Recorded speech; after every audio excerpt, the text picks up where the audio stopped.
Hi folks, welcome to another edition of Government Matters here on Focus Springfield. My name is Mike Dobbs. I'm the executive editor for Reminder Publishing, and we have the most timely guest possible right now, Congressman Richie Neal, chairman of the House Ways and Means Committee. With everything that's happening in Washington and with everything that's not happening in Washington, I'm really looking forward to this conversation with the congressman because definitely we're seeing a real turning point in the Biden administration and within the Democratic Party, and there's no one better to talk to about those topics than you, sir. So thanks very much for coming on today. Glad to be here, Mike. So let me just toss you the most open question I can, which is what is currently happening in the House in terms of the legislation that we've been hearing about, in terms of trying to unite the Democratic Party in the House to go and support this legislation that we've been talking about, the legislation that was a compromise between the House and the Senate. Fill us in on this, because to me it's so crucial that we have forward movement in this country, and right now we're not seeing as much forward movement as I think we really need to. Well, I think that the dilemma highlights the arithmetic of the House. At the moment, we have a 3-vote margin, and in the Senate, it's 50-50. So President Biden, I think, moved forward correctly with a very ambitious initiative. We had a lot of success with the President's rescue package, which the Ways and Means Committee wrote most of.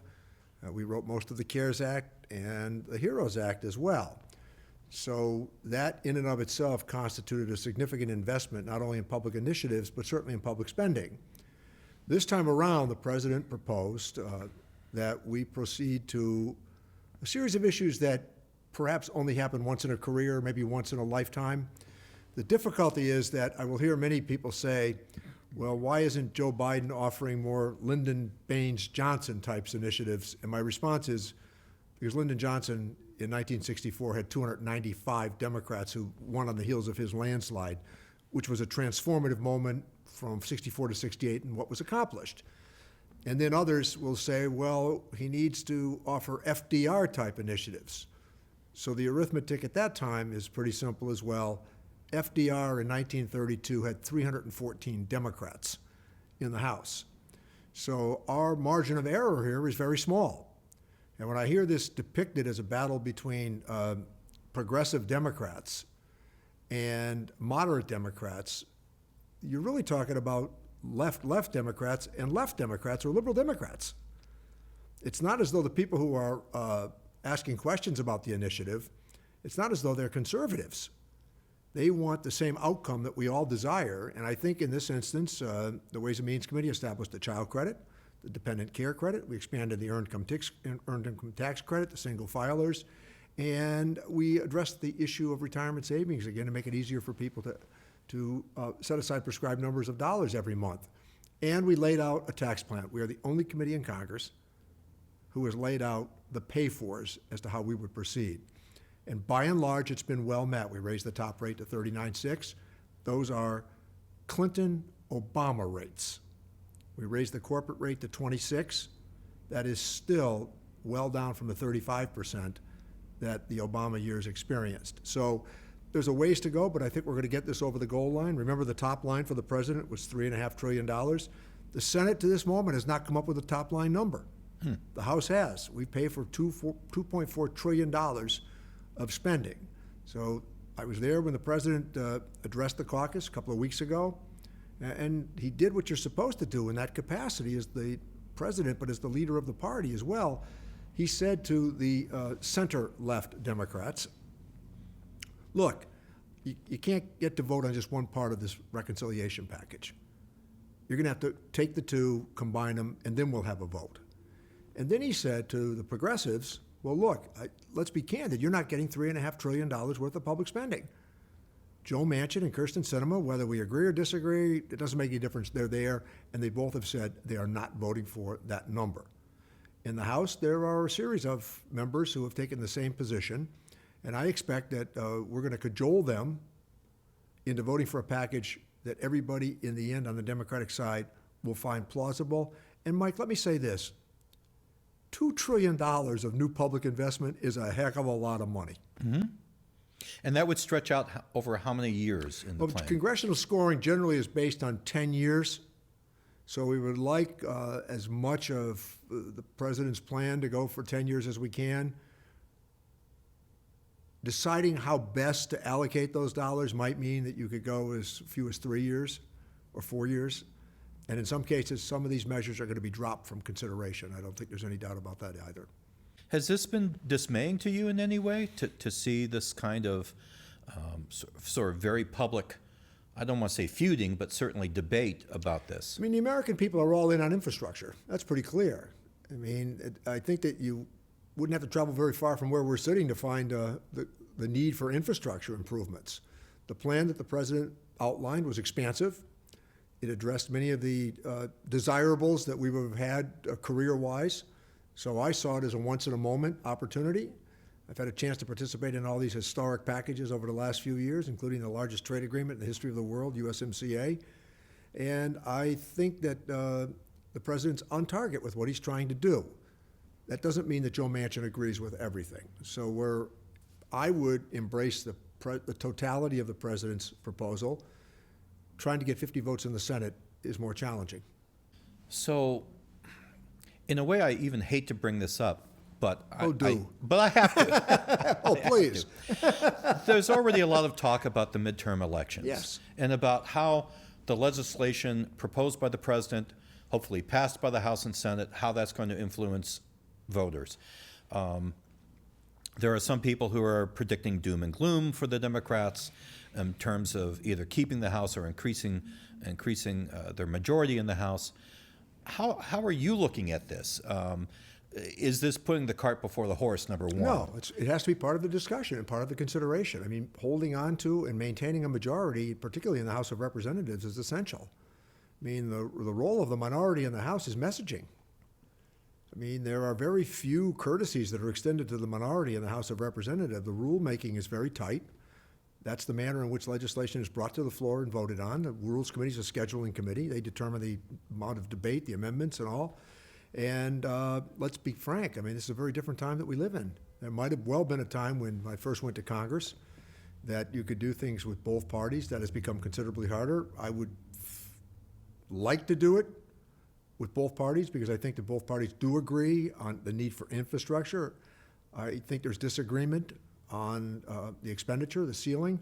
But let's also be honest about something else, and that is that each day that falls off the calendar, the Republicans are likely to be less helpful if they think that they're on the path to a majority in a little more than a year.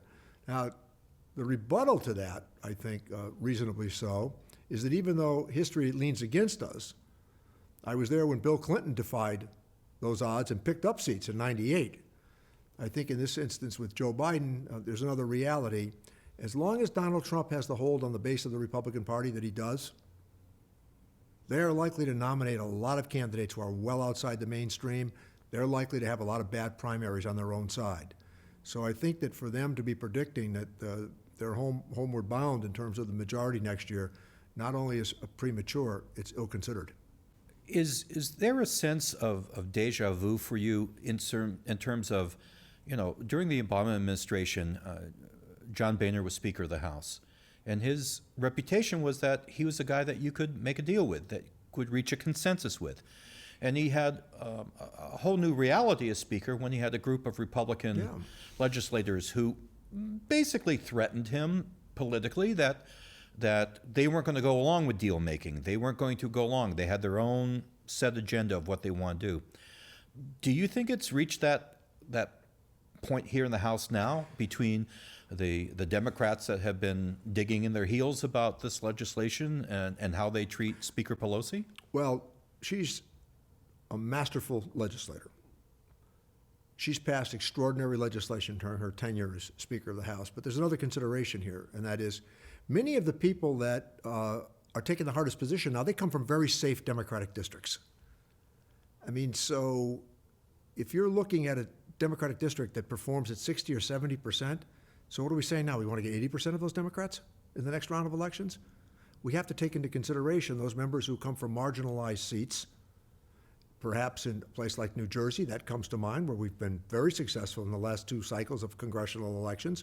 Virginia, we've been very successful. But we now are pretty much shut out across much of the South in America.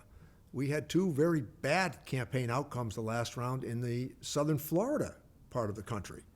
And so I think that we need to find a path forward to achieve these goals, but we can't let purity be the driving force.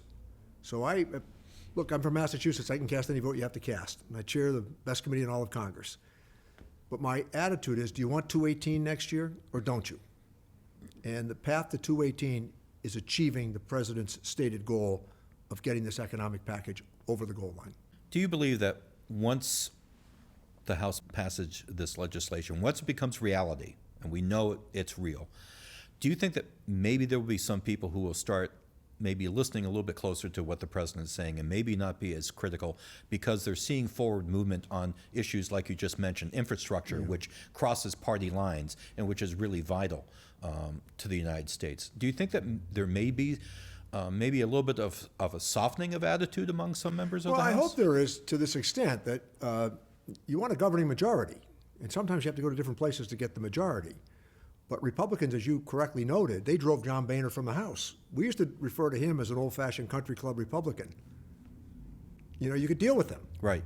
And then as the Republican Party became more Trumpian in its features, without a lot of historic anchors, it just all of a sudden was this newfound populism that defied logic.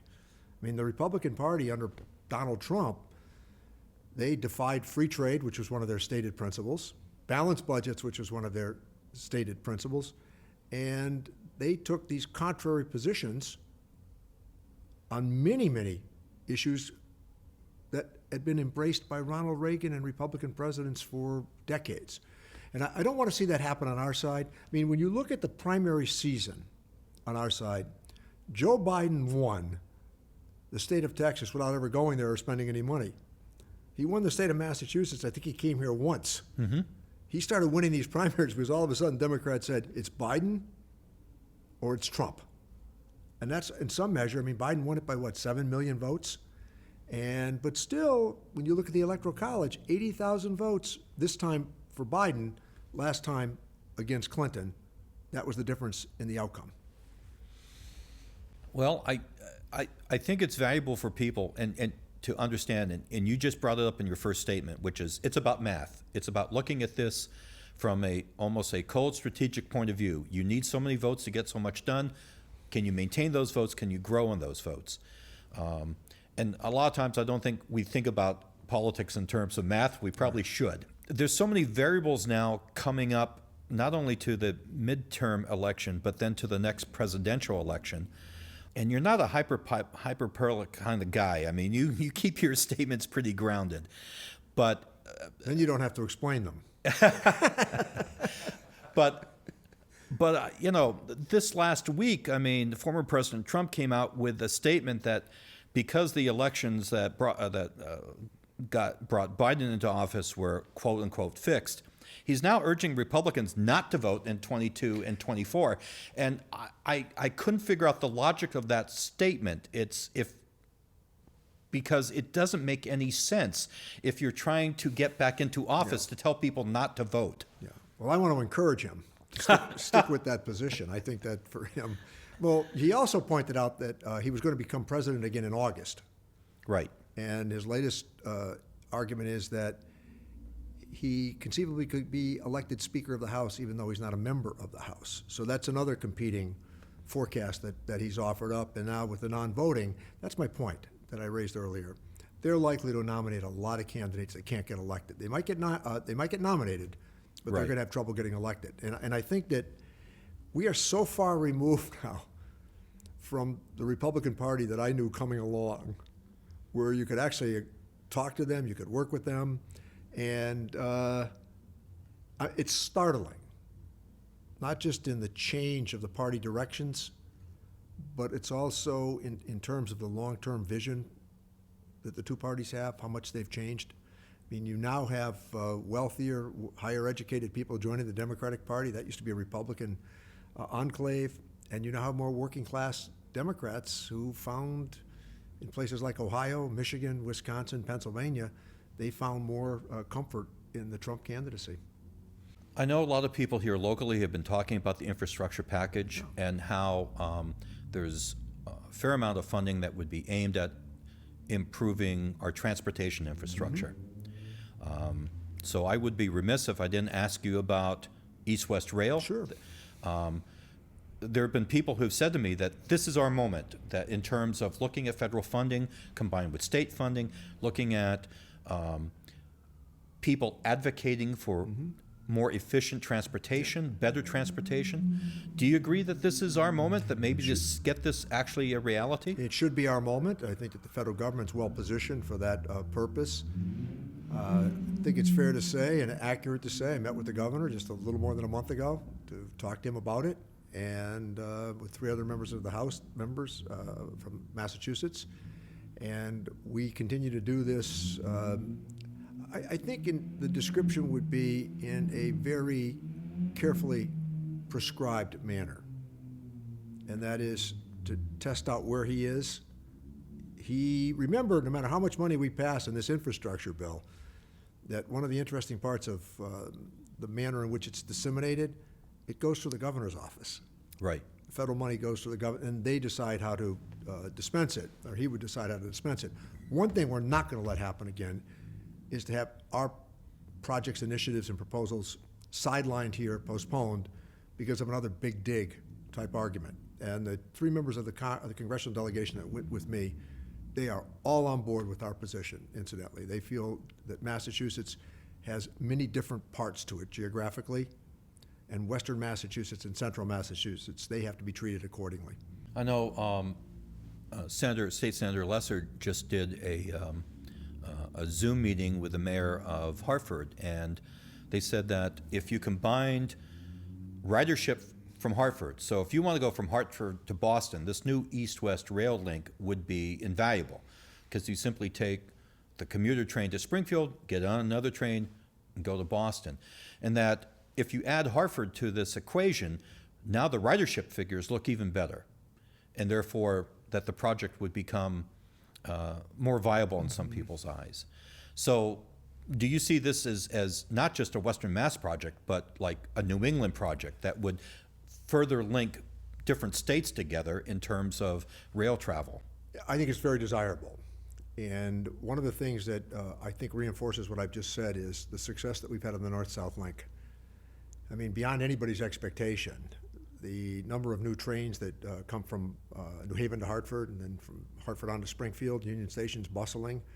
And I think that anything we can do to increase ridership along that way is, again, really important. I think that we are going to have to work with the Department of Transportation here in Massachusetts, and they're going to have a lot to say about it. So I've been very careful in my critique of how to work with them, and I anticipate that I think we've already moved the governor along in the conversations I've had with them. And they've really gone splendidly, to be honest. So I think from the last meeting I came away with even more optimism. Now we're going to have to wait and see. Talking a little bit about infrastructure on a very local level, I know that you were very involved with the funding for this effort to rebuild the dam at Lake Massasoit, or should I say Watershops Pond. I don't know what you prefer. I've heard many descriptions, the Mill River, Watershops, Lake Massasoit. But obviously this was an important piece of work to be done following the tornado, naturally, because they wanted to rebuild and make sure the infrastructure in Springfield was as tight as it could be. They certainly didn't want that dam to fail, which would have emptied out Watershops Pond into the south end, essentially.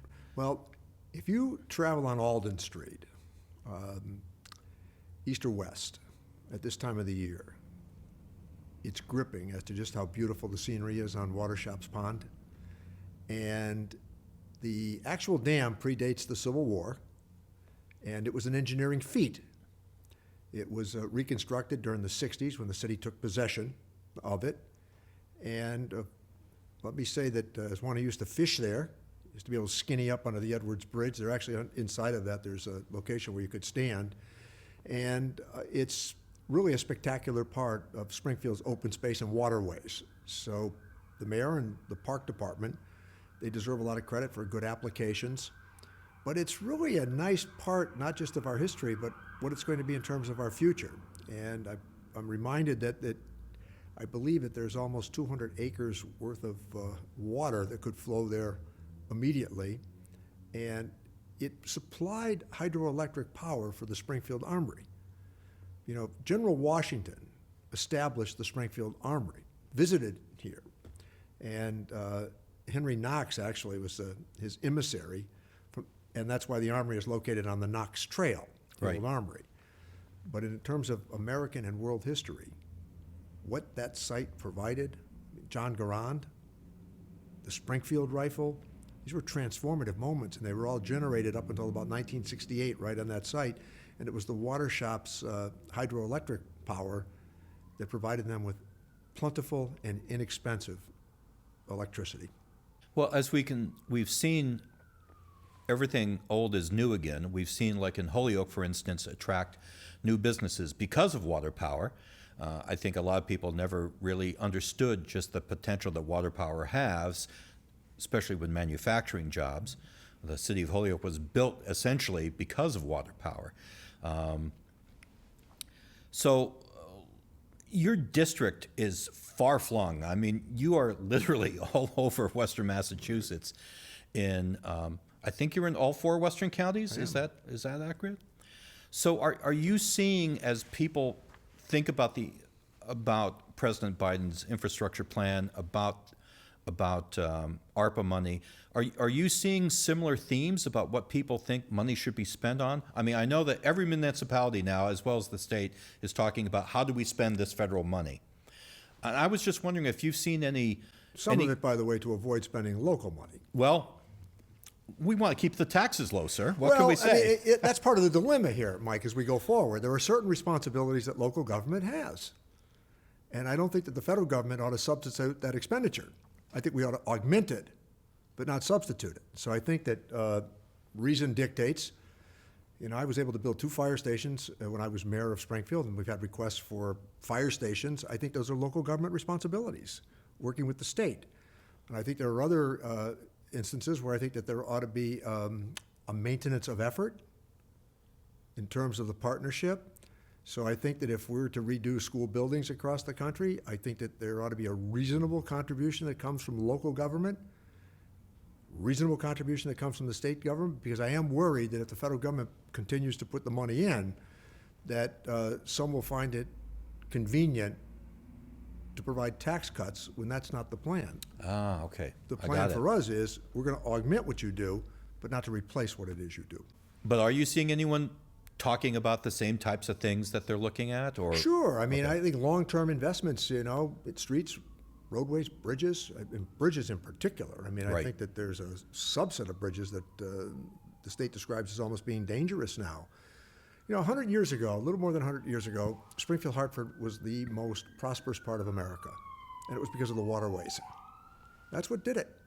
You know, Holyoke, the paper city of the world, and it was all because of inexpensive energy provided by water. Right. And so I think that the upgrade in our water systems makes a great deal of sense. Flint, Michigan comes to mind. I'm very proud of what Springfield's doing here.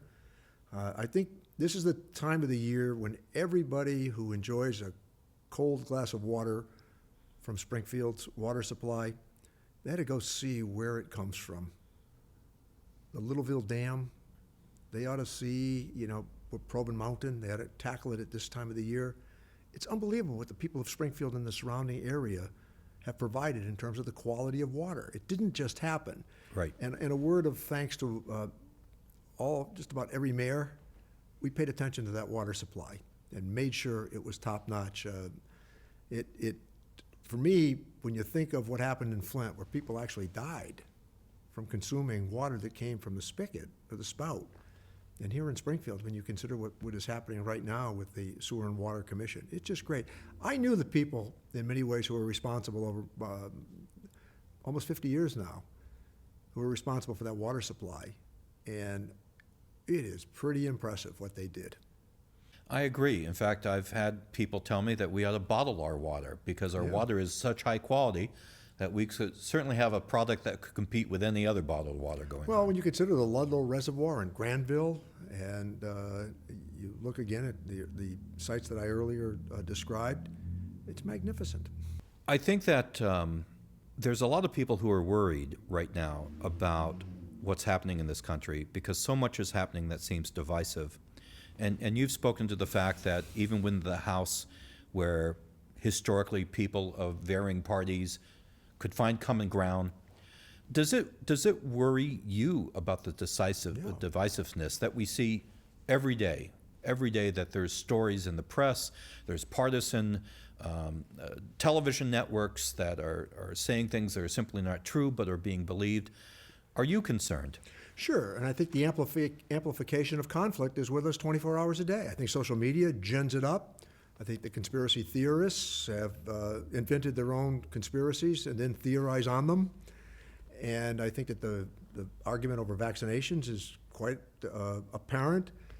But I also think that as mainstream media have shrunk because of the cutbacks economically, there's less context.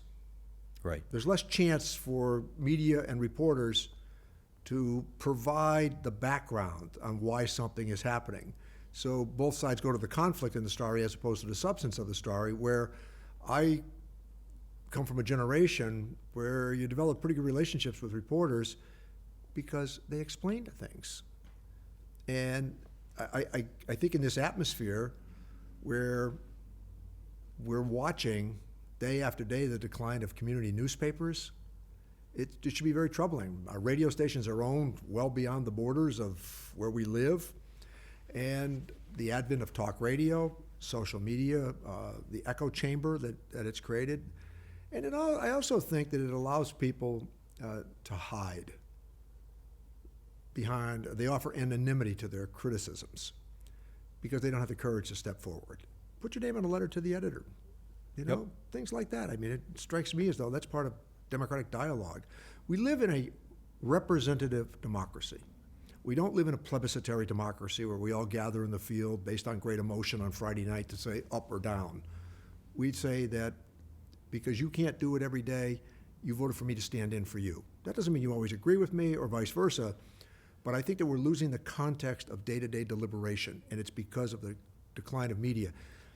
I always think of this very hilarious moment when former President Trump, who really decided that going after mainstream media would play well with his base, and it did. So he did point out at one time when he called on a reporter at a press conference, and he said, "There's so-and-so from the New York Times. I mean, the failing New York Times." And the reporter responded by saying, "Well, Mr. President, actually, we're not failing. We're doing very well." And Trump said, "Because of me."